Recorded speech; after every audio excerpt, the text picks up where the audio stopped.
संघ जो है वो सिर्फ एक एक्टिविस्ट लोगों की जमात नहीं है। ये जमात जो है ये जहन प्रोवाइड करने के लिए भी जो है वजूद में आई है, एक फ़िक्र प्रोवाइड करने के लिए वजूद में आई है। हम लोग अगर ये सवाल अपने आप से करें कि मुसलमान जो है हाशिए पर क्यों हैं, तो इसका जवाब जो है हम लोगों को बहुत संजीदगी, तो सियासी हाशिए पर क्यों हैं, अब इस सवाल का जवाब क्या हो सकता है और क्या पॉसिबल जवाबात हो सकते हैं, एक से ज़्यादा भी अगर हैं तो मैं समझता हूँ कि सियासी हाशिए पर हम लोग इसलिए हैं क्योंकि हमारी जो पॉपुलेशन में जो हमारा रेशियो है, उस रेशियो के हिसाब से हमारा रिप्रेजेंटेशन असेंबलीज़ में और कानून बनाने वाले ऐवान मुक़न्नना जिसको हम कहते हैं, उसमें जो है हमारा रिप्रेजेंटेशन नहीं होता। अब सवाल इसके बाद ये आता है कि वहाँ पर आपका रिप्रेजेंटेशन क्यों नहीं है। वहाँ पर रिप्रेजेंटेशन इसलिए नहीं है क्योंकि आप इलेक्टोरल पॉलिटिक्स में जो है उस हद तक नहीं है जिस हद तक जो है आपको अपनी पॉपुलेशन के हिसाब से होना चाहिए। अब इलेक्टोरल पॉलिटिक्स में आप क्यों नहीं हैं? इलेक्टोरल पॉलिटिक्स में दो वजूहात की बिना पर नहीं है।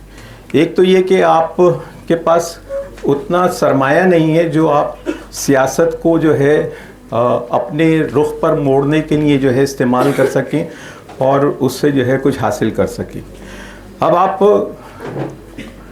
महाराष्ट्र की असेंबली को ले लीजिए, सरकार को ले लीजिए, और आप अपने आप से ये सवाल कीजिए कि जब यहाँ पर गवर्नमेंट बननी होती है तो वजारत दाखिला किसको दिया जाता है? वजारत ये जो माशी जो वो होते हैं अपने मामला फाइनेंस का जो वो किसको दिया जाता है? आप यानी पूरी एक हायरार्की है सरकार में, और उस हायरार्की के हिसाब से जो है जिसके पास सबसे ज़्यादा एमएलए होते हैं वो जो है अपने चीफ मिनिस्टरशिप का दावा कर सकता है, उससे कम जिसके पास है वो जो है होम मिनिस्टरशिप का दावा कर सकता है, तीसरे नंबर पर फाइनेंस का दावा कर सकता है, और इस तरह जो है तकरीबन 40-45 मिनिस्ट्रीज़ होती हैं, और कभी कभी तो एडजस्ट करने के लिए नई मिनिस्ट्रीज़ क्रिएट भी की जाती हैं। तो हमारा जो है दावा किस चीज़ पर होता है? आप इक़्तिदार में कौन सी आपको जो है अब तक मिनिस्ट्रीज़ मिली हैं, कभी आपने इस चीज़ पर गौर किया? हमारे यहाँ जो सबसे बड़ा मसला है वो ये है, और इसमें आप लोगों को भी शामिल होना पड़ेगा, वो ये कि हमारा एमएलए जो है वो सिर्फ अपने जीतने के बारे में जो है फ़िक्र में जो है मुब्तला रहता है कि किसी तरह मुझको मेरी सीट मिल जाए। अच्छा, सीट मिलने से पहले उसको इस बात का वो रहता है कि मुझको कम से कम मेरा टिकट मिल जाए, टिकट मिलेगा तो मैं जो है सीट जीतूंगा, और सीट मिलेगी तो जो है मैं असेंबली में जाऊंगा। लेकिन अशोक चौहान जब इलेक्शन लड़ते के लिए खड़े होते हैं तो उसे अपने लिए टिकट नहीं मांगते, वो अपने कम से कम 20 साथियों के लिए जो है टिकट मांगते हैं, और वो तमाम के तमाम साथियों को जिताकर जो है असेंबली में लाने के लिए जो है पूरी की एड़ी चोटी का जोर लगा देते हैं। तो हो सकता है उसमें उनके 20 एमएलएस पर वो कोशिश करें, मेहनत करें, वो 15 ही जीत कर आएँ, 10 ही जीत कर आएँ, लेकिन इस बात को यकीनी जान लीजिए कि सत्ता में भागीदारी जो है वो इसी प्रोपोर्शन से मिलेगी कि जिस प्रोपोर्शन से आपके एमएलएस जीत कर आते हैं।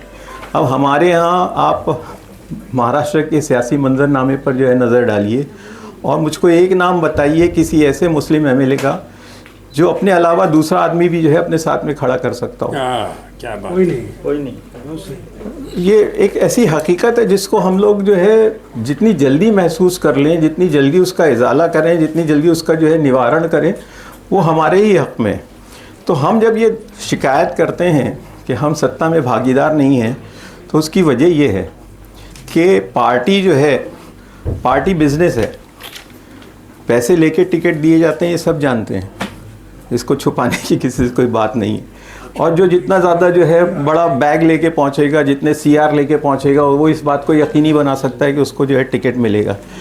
एमपी के इलेक्शन में जो है हमारे यहाँ एक भी मुसलमान को टिकट नहीं दिया गया, ना कांग्रेस ने दिया, ना अपोजिशन पार्टियों ने दिया, ना एनडीए ने दिया, ना एमवीए ने दिया। उसकी बुनियादी वजह क्या है? उसकी बुनियादी वजह क्या है? आप लोगों ने कभी इस चीज़ पर गौर किया? हमारे ऐसे कैंडिडेट ही नहीं है जो 20 करोड़ रुपए एक असेंबली पे एक कॉन्स्टिट्यूंसी पे खर्च कर सके। एक आध नाम आप ले सकते हैं, लेकिन वो भी इस पाए के नहीं है, इस लेवल के नहीं हैं। तो हम लोग दूसरों को इल्ज़ाम क्यों देते हैं? और ये एक विशियस सर्कल है। आपके पास ऐसे लोग इसलिए नहीं है 20 करोड़ रुपए खर्च करने वाले क्योंकि आप सत्ता का हिस्सा नहीं है, और जब तक आप सत्ता का हिस्सा नहीं बनेंगे उस वक्त तक आप 20 करोड़ रुपए खड़े नहीं कर सकते। तो it's as simple as that. ये एक विशियस सर्कल है। ना आपके पास इतना पैसा आएगा कि आप इलेक्शन पर खर्च कर सकें, ना आपके पास जो है टिकट का आने का कोई चांस होगा, ना पार्टी आपकी तरफ जो है ये सोच के जो है आगे बढ़ेगी कि आपको जो है इलेक्शन लड़ाया जाए और आपको जो जिताया जाए। पार्टियों के सामने एक ही प्रिंसिपल होता है, वो ना हिंदू देखते हैं ना मुसलमान, वो विनेबिलिटी देखते हैं। और विनेबिलिटी में जो है उनको जो है एक एक चीज़ का जो है विश्लेषण करना होता है कि आप किस कास्ट के कैंडिडेट को खड़े कर रहे हैं, उस कॉन्स्टिट्यूंसी में उस कास्ट के कितने वोटर्स हैं, और वो वोटर्स जो हैं क्या आपकी पार्टी के फेवर में हैं या नहीं हैं। तो इस चीज़ को यकीनी बनाने के लिए कि हम जो है सियासत में जो है हिस्सेदारी हासिल करें, इसके लिए हम लोग जो है सिर्फ मुतालबे करते हैं, हम मेमोरेंडम लेके जा रहे हैं। अभी मैंने देखा है पिछले 1 महीने से लाइन लगी हुई है, कोई नाना पटोले साहब से मिल रहा है, कोई उद्धव ठाकरे जी से मिल रहा है, कोई अजित पवार से मिल रहा है कि मुसलमानों को जो है टिकट दिए जाएं, टिकट दिए जाएं। अरे मांगने से थोड़ी टिकट मिलेगा इस तरह, तो थोड़ी कोई वो दान पुण्य करने के लिए बैठे हैं, उसके लिए तो वो सिद्धि विनायक जाके कर सकते हैं, आपके पास जाके क्या करेंगे वो। तो ये जो चीज़ें हैं हम लोगों की जो सियासत में बेवजनी है, मुझे बता दीजिए कितना बोलना है, क्योंकि मैं बोलता चला। बहुत अच्छी बात, बहुत अच्छी बात। कम से कम हमारी आंखें तो खुल रही हैं, आप सब जिनको पॉलिटिक्स करनी है वो सीखें। तो ये जो है ये हमारी कमज़ोरी रही है हमेशा से, और मैं तो कम से कम 7-8 ऐसे इलेक्शंस देख चुका हूँ जहाँ पर सिचुएशन बदलती नहीं है। हमारे 288 के हमारे जो हैं MLAs हैं असेंबली में। अब वो 288 MLAs में हमारे ज़्यादा से ज़्यादा जो MLAs आए हैं वो 12 हैं।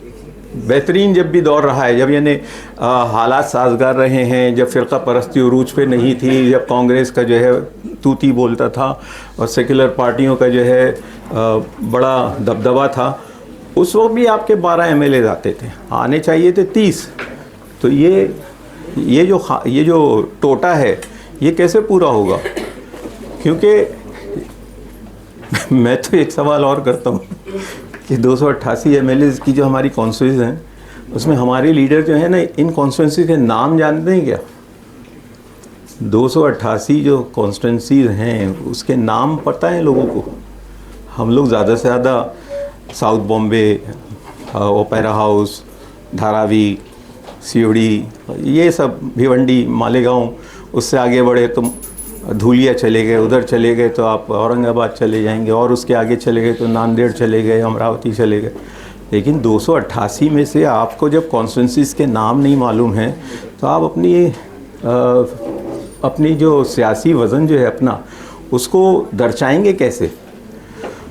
और इसके बरखिलाफ़ हमारे जो दूसरे लीडर्स हैं, मैं तो शरद पवार साहब का नाम अक्सर लेता हूँ कि उनका होमवर्क इतना शानदार है कि वो हर कॉन्स्टिट्यूंसी में हर पॉपुलेशन के सेगमेंट को जो है वो जानते हैं कि श्रीगोंदा में जो है वोटर्स की तादाद जो है 3.5 लाख है, उन 3.5 लाख में जो है दलित इतने हैं, आदिवासी इतने हैं, मराठा इतने हैं, दूसरे इतने हैं। वहाँ पे अपने कौन सा कैंडिडेट आप डालेंगे जो जीतेगा? तो ये जब तक हम लोग अपना होमवर्क नहीं करके बैठते, उस वक्त तक जो है हम लोगों को जो है पॉलिटिकल जो है अवेयरनेस जिसको हम कहते हैं, वो पॉलिटिकल अवेयरनेस जब तक नहीं आएगी, उस वक्त तक हम लोग डिमांड ही करते रहेंगे ना, मुतालबे ही करते रहेंगे ना। हमारी हालत जो है वो मांगने वालों की रहेगी ना हमेशा, हम देने वाले कभी बन ही नहीं सकते सियासत। और फिर बात वही आती है कि जब आप सियासत में नहीं हैं तो आपके पास वो अपॉर्चुनिटीज़ नहीं है कि आप जो है अपने कारोबार खड़े कर सकें, अपने दोस्तों को उनके पैरों पे खड़ा कर सकें, उनको सरकार के टेंडर दिलवाएं। सबसे ज़्यादा जो सरकार में जाने का जो लालच होता है ना, वो क्या है? लोगों को सत्ता की ज़रूरत क्यों है? Why do you want to go into the government? Share the fruits of power. What is power? Power एक ही चीज़ है। देखिए, गवर्नमेंट ऑफ महाराष्ट्र का जो है पिछले 2 महीने पहले ही बजट आया था, 6 लाख करोड़ रुपया खर्च करेगी सरकार पूरे साल में मुख्तलिफ़ उन्वानात पे। वो 6 लाख करोड़ रुपए में से जो है जितना भी काम होगा वो सब कॉन्ट्रैक्टर्स के ज़रिए होगा, और वो कॉन्ट्रैक्टर्स कौन होंगे ये तय करना जो है पावर है, और उन कॉन्ट्रैक्टर्स से कितना आपको कमीशन लेना है ये तय करना पावर है। उन कॉन्ट्रैक्टर्स को कौन सा काम दिलवाना है और कौन सा नहीं दिलवाना, और किसको आगे करना और किसको पीछे करना है, दिस इज़ पावर। हम समझते हैं कि हमने पुलिस इंस्पेक्टर की जो है का तबादला करा दिया तो हमने बहुत बड़ा काम अंजाम दे दिया। हाँ, बस तो ये कि पैसा खर्च करवाना जो है सरकार का काम है, और पैसा खर्च करने के लिए मौके तलाश करना ये हमारे पॉलिटिशियंस का काम है। हम लोग अगर यहाँ पे फ्लाईओवर्स बनवा रहे हैं, और अगर हम लोग समृद्धि महामार्ग बनवा रहे हैं, और हम लोग जो है गोवा टू नागपुर का जो है नया हाईवे बनवाना चाहते हैं, या बॉम्बे टू नासिक जो है सड़क का चौपदीकरण करवाना चाहते हैं, तो इन तमाम चीज़ों के पीछे जो एक चीज़ जो कॉमन है वो ये है कि कॉन्ट्रैक्टर्स के साथ जो है वो सरकार में जो लोग बैठे हैं उनकी जो है डीलिंग्स होती हैं। तो ये चीज़ जो है आपको और ज़्यादा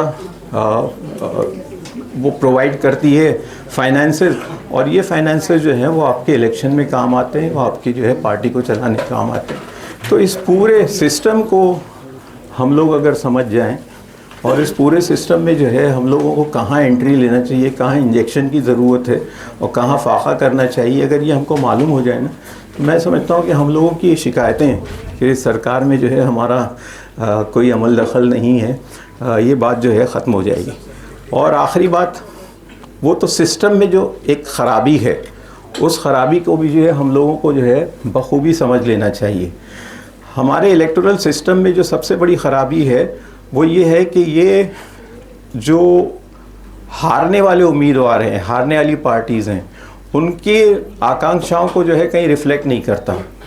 और जहाँ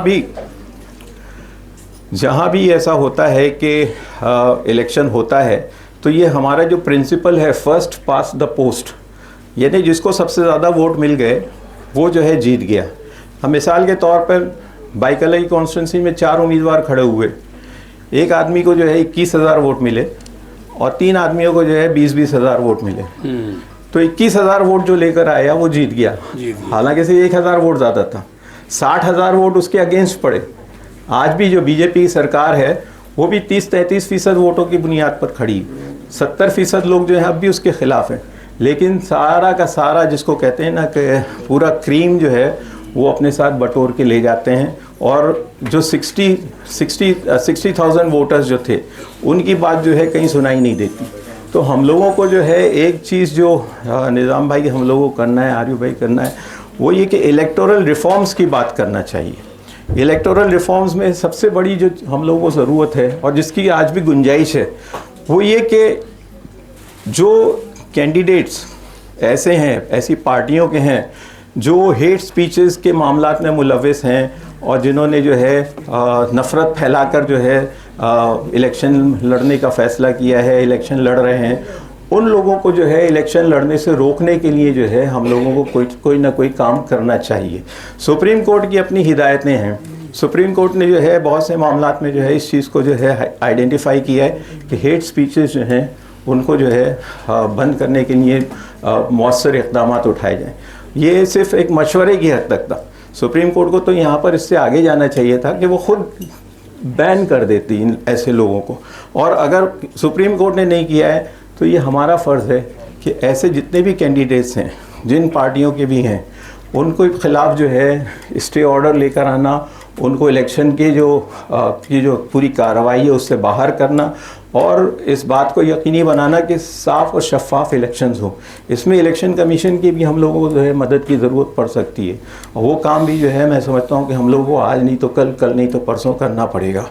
आज की तारीख में हो ये रहा है, और आप सब इस चीज़ को जानते हैं नसीम भाई, आप भी, कि जो लोग हेट स्पीचेस, मुसलमानों के ख़िलाफ़ नफ़रत का प्रचार करते हैं, उनको जो है सियासी पार्टियां टिकट देती है और उनका जो है इलेक्शन यकीनी बनाती है, उनकी जीत यकीनी बनाती है, वो आखिर में जाके जो है मिनिस्टर बन के बैठते हैं।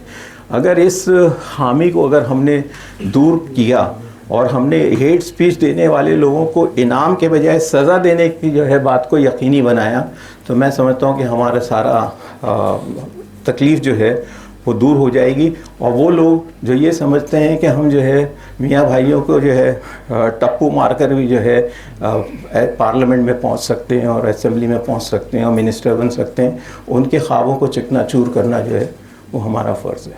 मैं समझता हूँ कि ये दो बातें जो हैं इसमें नसीम भाई और हमारे मेमन साहब जो हैं वो और रोशनी डाल सकेंगे। लेकिन मैंने जैसे शुरू में कहा कि हमारा काम जो है सिर्फ एक्टिविस्ट होना नहीं है, हमारा काम जो है जहन लोगों को देना भी जो है ज़रूरी है। और उन बातों के बारे में सोचिए जिनके बारे में पहले कोई नहीं सोचता था। शुक्रिया। बहुत बहुत शुक्रिया।